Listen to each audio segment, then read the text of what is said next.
सही मित्रों को हर हर महादेव, जय माता दी। हम आनंद सागर, शिव गुरु के चरण प्रणाम, मैया भवानी के चरण प्रणाम, साहब दीदी के चरण प्रणाम, हमारा प्रणाम स्वीकार हो।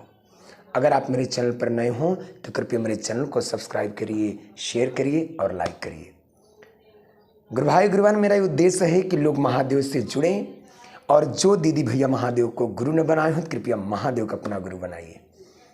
और हम आपसे निवेदन करेंगे, अगर महादेव को गुरु बनाए हो तो बनाए रहना, छोड़िएगा नहीं, क्योंकि जितना आप गुरु बना करके पाएंगे उतना आप कहीं नहीं पाएंगे। कई लोग सोचते हैं कि महादेव को छोड़ दें, महादेव को बनाए हैं। आपको एक अनुभूति मैं बता दूं। एक गुरु बहना थी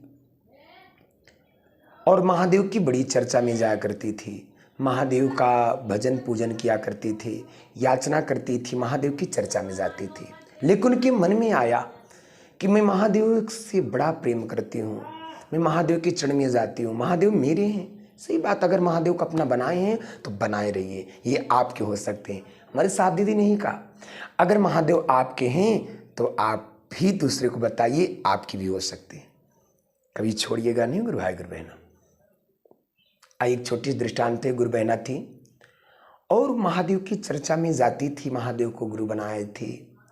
अकस्मात उनका एक बेटा था और वह स्नान करने के लिए तालाब में गया और डूब गया, और डूबने के बाद उसकी मृत्यु हो गई। और जब वो मर गया तो दीदी का मन बहुत खटक गया, यानी कि महादेव से उनको ऐसा लगा कि महादेव थे और मेरे साथ ऐसा कर दिए और मैं महादेव को छोड़ दूंगी। तो ये ध्यान रखना, ये जो जीवन का सुख दुख है ये भगवान की सुख नहीं देते।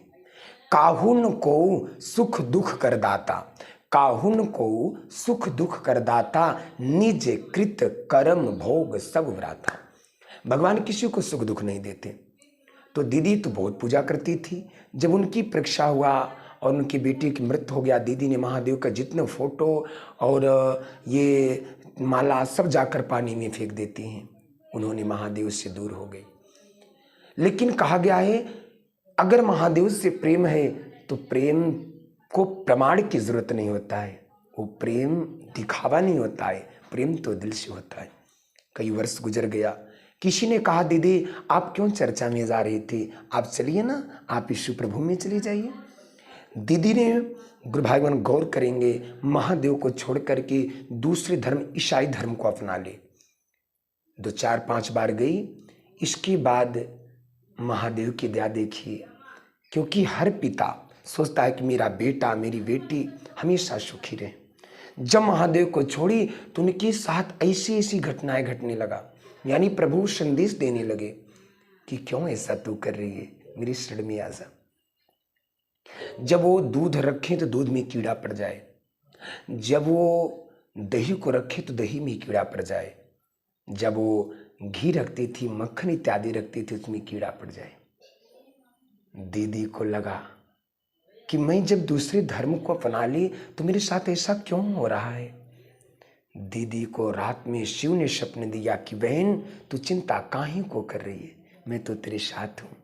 ये होने को कोई टाल नहीं सकता, क्योंकि आप अपने जीवन में गुरु बनाई थी तो गुरु बनाए रहिए। दीदी को फिर याद हुआ तो मैं महादेव को छोड़कर कहाँ जाऊंगी।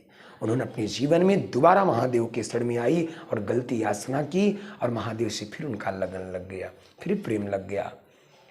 तो मैं ये कहना चाहूँगा कि जीवन में ये सुख और दुख तो लगा रहता है, यानी प्रभु हमेशा चाहते हैं मेरे बेटे बेटे सुखी रहें, और यह लोग अपने कर्मों से सुखी, लोग अपने कर्मों से दुखी होते हैं। तो ध्यान देना गुरु भाई गुरु बहना, आप भी महादेव को गुरु बनाए रहिए, जीवन में सुख दुख लगा रहेगा।